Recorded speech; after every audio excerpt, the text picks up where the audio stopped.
Hi poets and writers, I'm Kaye Spivey. We are dead into the middle of winter here. February is probably when I'm posting this, and that is very cold here in Washington. That's usually when we have snow, although we had snow already, so I don't know if we'll have more. I can guarantee it is cold, it is dark. We are at the part of the year where if I don't bring out my happy lamp, things can get real bad real fast.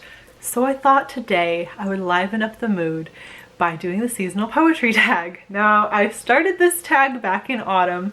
We're now into winter and it's time to do the tag again. So I'm gonna go ahead and just go through the questions. They're gonna be the same as last time, but all my answers will be about the winter months and winter poetry. And just right off the bat, if you are interested in doing this tag, I hereby tag you. Please participate, and you don't have to use winter. You could use your favorite season, but I would love to see a lot more people doing this tag. So you have been tagged if you are watching this video and are interested in doing it.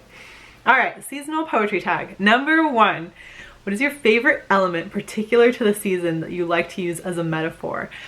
I love using that. I love using the snow. Let's be honest, I love the snow. But I love the snow like falling.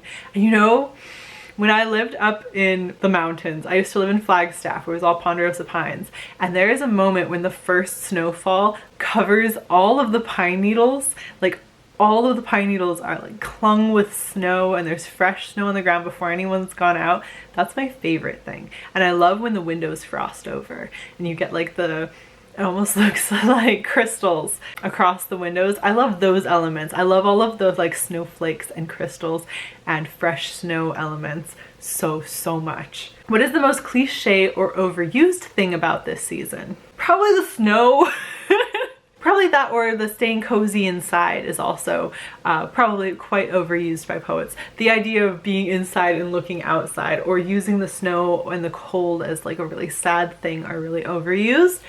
But for a really good reason. Like, I get seasonal affective disorder in the winter time. Like, yeah, it can be really sad, but it also can be really, I don't know, nostalgic and happy for me. Like, there are a lot of good winter memories. I grew up in a snowy place and I really love the snow, even though we don't get much up here.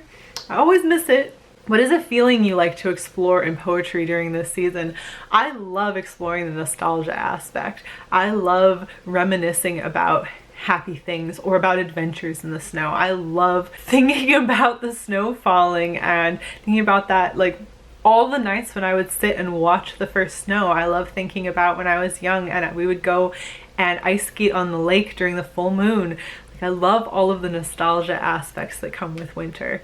And I love the Christmas lights. Oh my gosh, I'm such a fan of Christmas lights, which I think also ties into like nostalgia. Number 4, what is the #1 sensory detail about this season that inspires you to write poetry? The sensory detail is definitely that like bone-chilling cold, and that in the sense that like going out in it's bone-chilling cold. Like, you slip and fall, it's very cold, but you bundle against that, and so outside is cold but you are warm. I love that aspect, and that always makes me think, like, if I feel warm but it's cold when you touch it, that makes me want to write poetry. Number 5, read a poem that you have written including or about the current season. And I'm going to choose one from my chapbook, An Isolated Storm, and this one is called A Return. I could have written about how the trees looked like icicles in the sunlight, how the light hit the very edges of the snow where it clung to pine needles, the slow sink of gold through the dense ponderosas. But it was us, walking along the ski path in the freezing cold, noses bit in -5 degrees, that I remember. Spending time as the only ones in the forest. We dropped off our snowshoes and came back for them. That was my poem, and that was my winter seasonal poetry tag.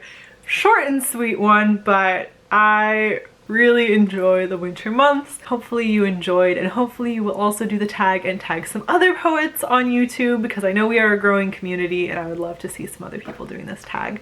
So that is all for me today. Be sure to like and subscribe and leave a comment down below if you do this tag, so I know to go and watch your video as well. And I will talk to you again very soon. Good luck to you and good luck to all of us. Bye!